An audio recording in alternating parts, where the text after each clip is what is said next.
And also because, you know, it's the kind of book that I think somebody should do at the end of their career, not at the beginning.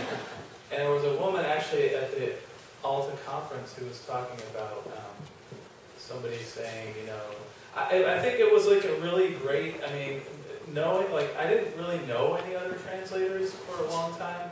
And I think if I had known more, I would have been more intimidated by the book, you know, because I somehow, you know, so now I've been spending all this time around translators, and I hear them saying what they do and what they learned, and somehow I figured all that stuff out on my own. So I think that if you're, I don't know, my experience was as a reader, somebody who spent his whole life reading, that I somehow managed to realize these things that, you know, I don't know, like the internal footnotes. I mean, what else are you going to do? Or how do you come up with these creative solutions? But, you know, it was also early days of the World Wide Web, so some of the tools, I mean, there are things I look up now that I couldn't look up then. One of the key things about City Sister Silver was there were a lot of references, not just references to the Bible, but there were words that were from the Bible. So, how do you find out whether a word is from the Bible or not? Well, you have to look in a Czech Bible. Well, how long are you going to look through a Czech Bible to find one effing word, right? So, fortunately, and which version of the Czech Bible, right? So, fortunately, and I knew if he was using for the Czech Bible, it had to be from the Kralická Bible, which is the Bible in Czech. So, fortunately, some crazy guy had a searchable version of the Kralická Bible online. And I almost wanted to thank that guy in the acknowledgments, but I didn't in the end. But I did write him an email, thank you.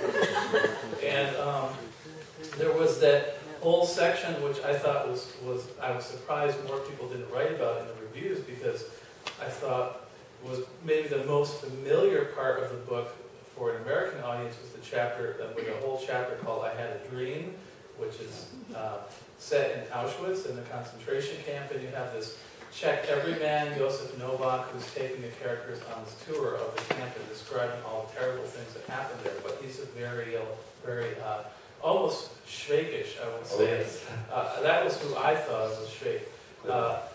Folksy guy, right? And using all of this World War II era slang. So I couldn't use any slang or words that this guy was using that were after I decided in 1945. So I don't know if Joachim Topol, I don't know how rigorous he was, but these are the things that I consider necessary. So I found the Random House had this historical dictionary of American slang, but they only got through 2 volumes before the project collapsed for lack of money, so it only went up to O. I mean, to this day, they haven't put out the 3rd volume, you know, so it was stuff like that, you know, and that was a lot of fun, and I also felt a very personal connection to the novel, probably because we were close in age, and probably because part of it was about, you know, these first years after the end of communism, which is when I lived abroad from 90 to 95, and I just, you know, I don't think I'll ever identify with the book again as closely as I identified with that one. And then this other part I really catches, I don't know what my favorite translation by somebody else, I mean, but I will, but this is what comes to mind, and I'm not just saying because you're here, Paul, but I Serve the King of England was a book that was really important to me because it's the only book that I ever read, that I sat down and I read it side by side, your translation in the chapter. Yeah. And I think, yeah, and I think the first time I actually met you in person, I grilled you about it. We were at a pub in Prague because in the version of the Czech that I read, although there were like 18 different versions of Prague, all because of all the official censorship and different versions of songs, the first sentence of every chapter was always, you know, a teď vám teda řeknu, you know, or something like this. Now I'm gonna tell you. And you didn't have that. And I remember asking you, like, why did you pick that? I didn't say it like that, but what was probably because it wasn't in the version. I don't think it was in the version that you had. But teď vám teda povím, I think it was actually, you know, which I thought made it clear that he was sitting there in the pub talking to people, you know, and that wasn't in it. But And recently saw somebody, and again on some blog that's out, a zillion blogs now about literary translation, talking, it was, I think it was Susan Bernowski talking about going through a Robert Walser book that she really liked before she was a translator, and she was just learning German and translating from German.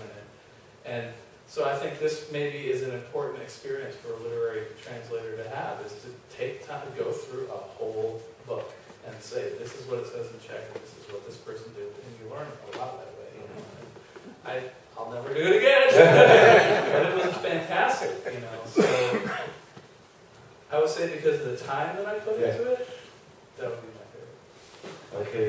I'd like to thank the panel for answering my questions, and I'd like to turn the floor over to our audience. And I believe there's a microphone somewhere that we can pass. I saw Irena's hand go up first, so I'd like to give her the first question. And a second question here. It's really funny because what you ended your talk is exactly the question I had. You spoke about, like, you asked them about their favorite author, like a favorite translation from Czech-to-English.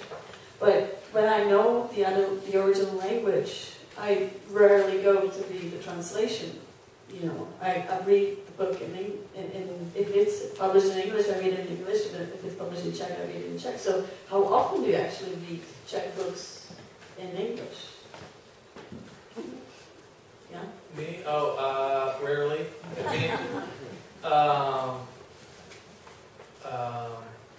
I rarely read Czech books in Czech. Somebody was saying, you know, I mean, the ones I read are the ones I translate. I don't know. It's been a while since I read a Czech book in English. It's frustrating because I don't get to read it. I'm always reading through it to what it might have said in Czech. Yeah, that's exactly my experience when I read No fun. Kundera books that were not published in Czech yet. And then I had to read them in English. I think it was the Book of Laughter. And I mean, I always feel like I'm searching for what's in the original. And that's, I guess, what I don't read in the translation. Yeah, it really depends. I mean, there's one case of a German novel that I published where even the author said that it's better in English than in Czech, and in German. I mean, it really depends on. There's some writers where you can, like Vladimir Karl, you can capture 100% in English. It just translates in English so easily because he wrote run-on sentences that don't use the form of Czech sentences, and he used fairly straightforward language, a lot of repetition in a non-Kunderian manner. That is, that you could actually keep most of the repetition and not get into that whole argument, which I won't get into. So that really depends. You know, there's an argument that actually Kundera, you know, some of Kundera's is better than his. I mean, he's not one of the sentence by sentence is not one of the better Czech writers as far as I'm concerned. But he has his skills are and elsewhere than in his words. But yeah, it really varies greatly in terms of the difference between whether there's, you know, usually there's a loss, but a good translator can make up for it in a lot of other ways. And if you have the two texts, often people get very upset because there's just not there. But often there's things you can't do, like puns. But if somebody puns a lot, then you can pun a lot, but not necessarily in the same place. And so sometimes it'll look like, or somebody, if it's not their first language, won't actually get the fact that there are puns elsewhere because they might not catch them, they might not understand the humor. So it's hard. It's hard, but good translations are really great things. But it's hard. It's really hard to read it. And nobody's ever taught how to read a translation. They teach them now in these MFA programs. We're now in Okay. The microphone has been passed. I'm sorry. By the way, those cases are known as it loses something in the original. Yes. There are many of those. Actually, what I've been fooling around with lately in translation, the whole issue of humor, which is what Paul pointed out, which in some ways is probably the most difficult thing to translate. Translation is a serious business. And serious literature is a serious business. I've recently been looking at the new translation of the Brothers Karamazov, which in the Volkomsky is very funny. The same with Kafka. These are serious writers. We need serious translators. But we don't know how to translate humor. And this is, I think, one of the major problems in translation. It's getting better. I mean, a lot of the writers like Mann and Kafka, the translators are doing, the newer translators have done a much better job. Yeah. Right. But, for example, I was at a conference at Goethe House some years back. And the writers were there and the translators were there. And the writers were reading very funny things. And the translators were reading very serious things. and this is, I think, will be the problem. We don't know how to read. And we don't know how to read to translate. And we don't know how to read translations, right? So. These two books right here are both very funny. I know you were funny.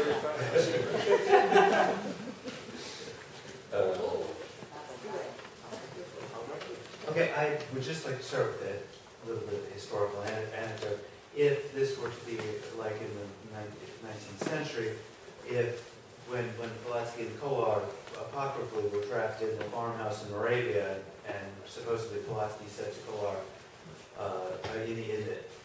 it was sometime in the early 19th century, if the wall falls down in this farmhouse, the Czech National Renaissance is over. If the wall falls down here, Czech literature and English is in serious trouble. But the question I'd like to ask brings something that Alex brought up again near the end, but I'd like to ask the entire panel how the web is changing the way in which both the production of translations, both in the sort of minutiae of translating documents from one language into another, and in the larger sense of translating works of literature from one language into another, but also the marketing and the selling, and how the web is affecting the market for translations, particularly from less commonly spoken languages. Well, I mean, I really can't answer that because I use the web for When you can. research. Yeah. Because I can't, because I don't have real dial right. Yeah, I know. It's when you can. That's right. I honestly don't know. I mean, I've never actually, because I live in a webless world, more or less, you know, I don't think about this. But it is a tremendous resource in doing research that wasn't there before. But I have no idea, you know, what potential it would have apart from the obvious potential of you know, promoting and selling and distributing stuff in a different way. I'm leery about putting anything on the web where I would be that hadn't passed through the editorial process. I think that having an editor to work with is a real bonus for everybody, writers and translators. You know, I would be nervous about putting out. I mean, I would consider it like a first draft, something that hadn't actually been passed through another eye. Because part of the problem in translation is getting the text really into English. You know, the first draft is always kind of halfway there. Getting it out of the original. Getting out of the original. And when I read, let's say, even a second or third draft of my own translations, I'm still, you know, seeing it through the eyes of the original, if you pardon the expression. I mean, you know what I mean? It's like the original is always somehow there. So that if there's something that doesn't make sense to a purely English reader, I'm not going to catch it. And that's why I think an editor or a third eye or a second eye is really important. And the web doesn't provide those second or third eyes. Blocks can be really brief because there's so many questions, but the sites that I was talking about, I'm thinking Words Without Borders and I think Transitions Online, not Transitions. What's that one that Alex